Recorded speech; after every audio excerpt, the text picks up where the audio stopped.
Kif, Henri Vatanen, tu vois. Salut Henri, comment vas-tu? Christian, Eric, bonsoir. Bruit caractéristique. Christian, très affairé, il a la charge de toute la partie radiocommunication. On essaye d'y arriver. Danny, le chauffeur du camion, à bord toute l'intendance de la reconnaissance. Yvan pour la navigation. Jacques et Jean-Louis, le motard, leur job, la mise au point du roadbook. Boris, le toubib. Eric, promu aux cuisines. Marc, le grand coordonnateur. Et bien sûr, Gilbert Sabine. Qu'est-ce qu'on est bien là-dessus? De VCT, c'est... Tout à l'heure, on a fait un effet devant l'hôtel, il y a quand même beaucoup de ferraille. Premier repérage, la ligne de départ. Le 29 décembre, les concurrents s'élanceront devant l'ancienne demeure de Kadhafi, bombardée en 86 par les Américains. Aujourd'hui, c'est un musée. T'as vu comment se fait-il de Canaries?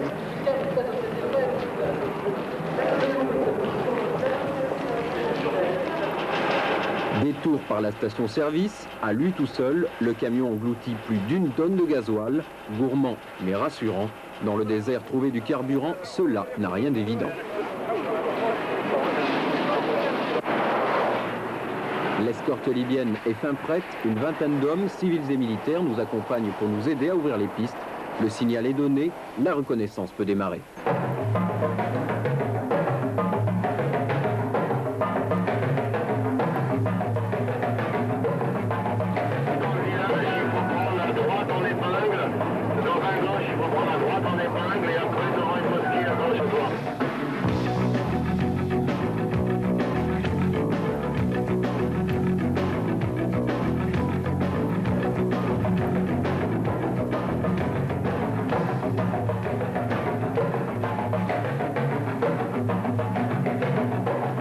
Fini le goudron, cette fois on attaque la piste pour de bon. Les Libyens nous ont prévenus, les difficultés ne vont pas manquer. Là, je ne peux pas dire qu'on a l'embarras du choix, mais si on regarde devant nous, on a une immensité désertique qui fait que vraisemblablement, je crois qu'on va trouver de belles pistes. Et enfin, on va travailler surtout pour les trouver, et même si on ne les trouve pas, eh bien, on les créera. Ici, le 29 décembre, ce sera le grand embouteillage. Ils seront 520, motos, autos ou camions, à franchir ce symbolique piquet.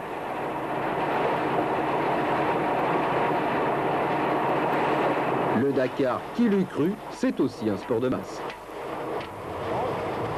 Au programme Tripoli-Ghadamès, une courte étape de 273 km.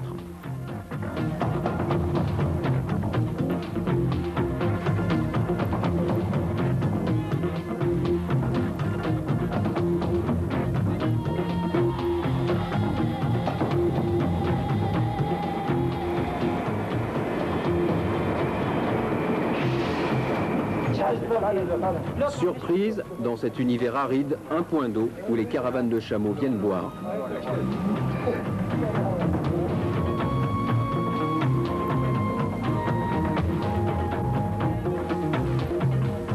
La journée s'achève, il faut trouver un site pour bivouaquer. On va se foutre dans un oued, un truc sympa, ou tu vois.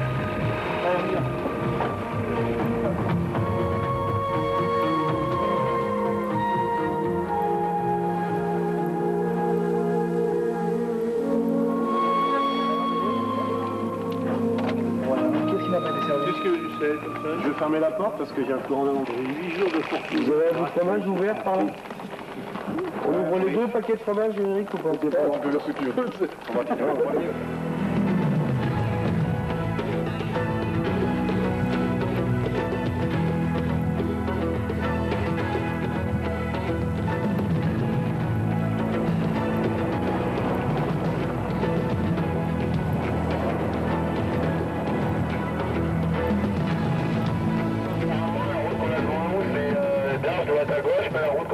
c'est sûrement Darj Tripoli. Oui, non, c'est ça, ouais. L'oasis de Darj, la fin d'une spéciale vite engloutie. 80 km de goudron nous séparent de Ghadamès, ville carrefour à 2 pas des frontières algériennes et tunisiennes.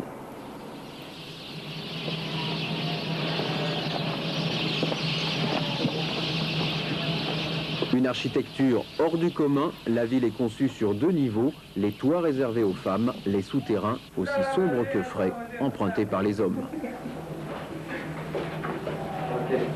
Une ville comme figée depuis la nuit des temps, aujourd'hui désertée pour des logements plus modernes, construits à la périphérie. Ce soir, pas de bivouac, l'équipe loge à la Maison du Peuple.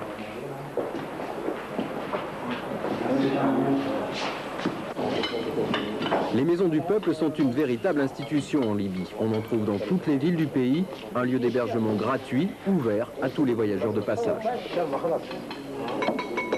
Soupe et plats uniques à base de mouton, une cuisine pimentée et apparemment très appréciée.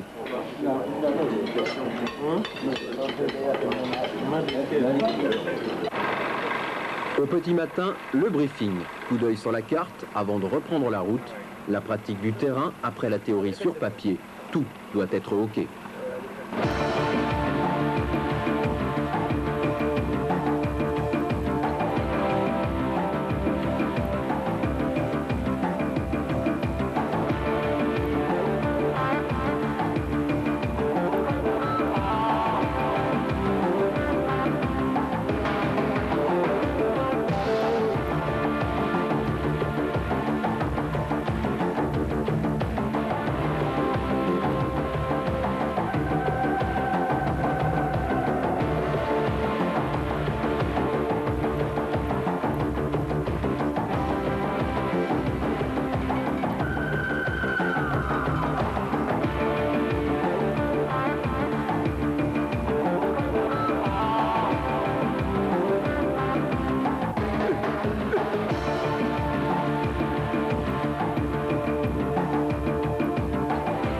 Piste cassante, très rapide, croisée de nombreuses autres routes. Les notes doivent être très précises, une faute d'inattention, et c'est la grande vadrouille.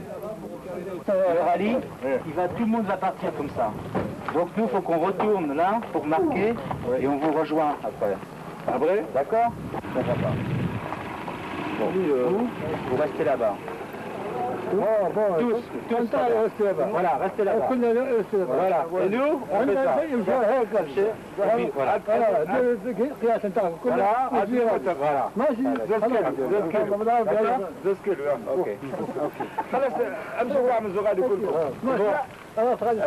La piste là-bas, c'est bon.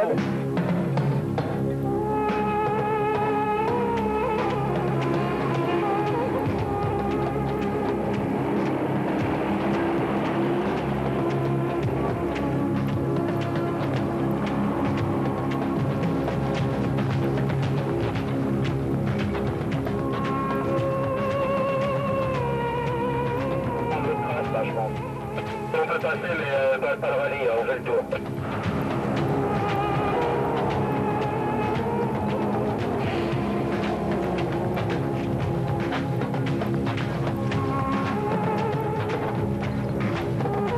Progressivement, la caillasse se fait plus rare, le sol plus mou, les dunes ne sont pas loin. Cette fois, impossible d'y échapper, nous sommes au pied du mur. Priorité, se donner un repère avant d'entrer dans l'inconnu. Un piqué fera l'affaire.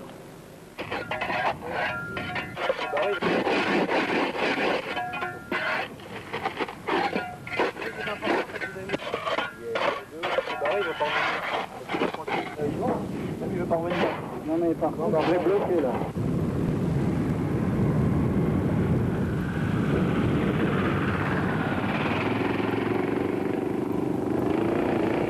Qu'est-ce qu'il y a en face? Il y a des grosses dunes à franchir ou ça a l'air franchissable? C'est juste franchissable. Bon, il faut passer de toute façon. Hein. Ensuite, il faut flairer le bon passage. Une fois la dune franchie, il est souvent difficile de rebrousser chemin.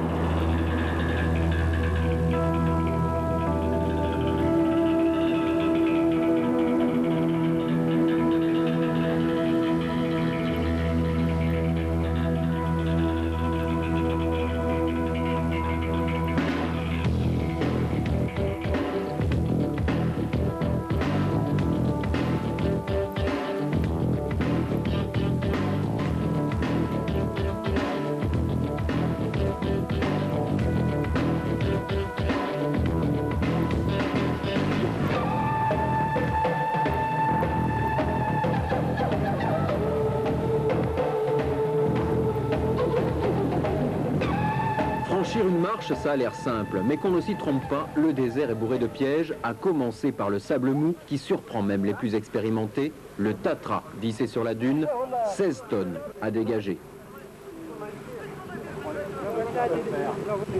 L'appel ne suffira pas, 1 heure d'effort à coup de treuil.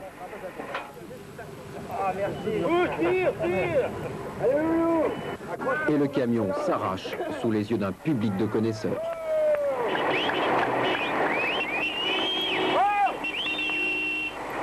Avant de repartir, on affine le cap, le soleil rejoint l'horizon. À la nuit tombée, il faudra s'arrêter. Impossible de poursuivre la reconnaissance à la seule lueur des phares.